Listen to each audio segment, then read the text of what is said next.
Dans cette vidéo, nous allons voir les critères 6 et 7 pour votre dossier d'inscription au RNCP.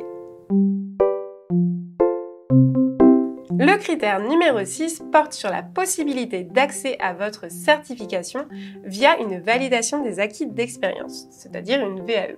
Vous allez devoir venir préciser ici ce que vous allez attendre de candidats qui souhaitent intégrer votre parcours et votre certification dans le cadre d'une VAE. Alors, petit rappel sur ce qu'est une VAE.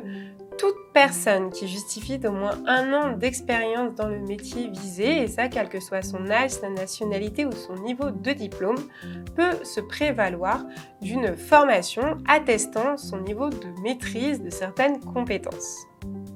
Les actions de VAE sont très encadrées et répondent à des contraintes en matière de méthodologie et de durée.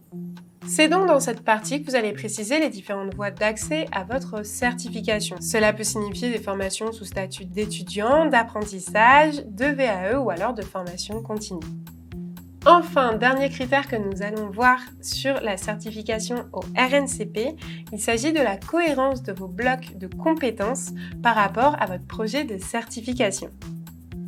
Vous allez donc venir préciser concrètement comment cette acquisition de blocs de compétences va permettre la validation de votre certification. Est-ce que par exemple, il est nécessaire de valider l'ensemble des blocs que vous avez identifiés?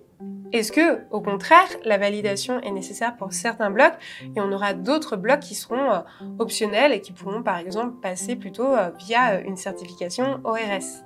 Dans cette situation, il est vraiment nécessaire que vous précisiez un petit peu l'organisation des blocs, quels sont les blocs obligatoires, quels sont ceux qui sont optionnels, est-ce qu'il y a un tronc commun, voilà, comment concrètement se déroule votre formation.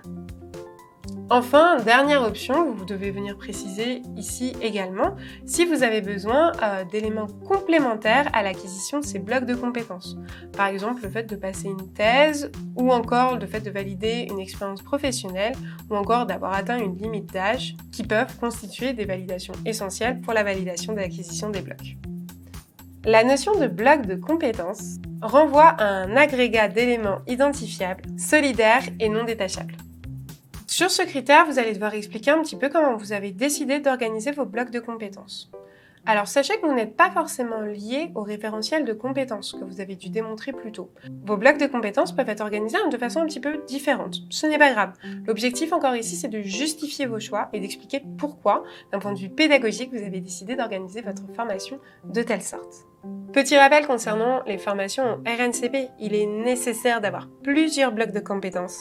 Et dans chacun de ces blocs de compétences, vous devez du coup parler de plusieurs compétences. L'ensemble est forcément homogène. Un bloc doit être, dans les faits, autonome par rapport aux autres. Même si vous pouvez avoir des compétences transversales à l'intérieur de vos différents blocs. Enfin, si on a parlé un petit peu plus tôt des blocs qui sont optionnels, sachez qu'ils ne doivent pas constituer la majorité de votre formation.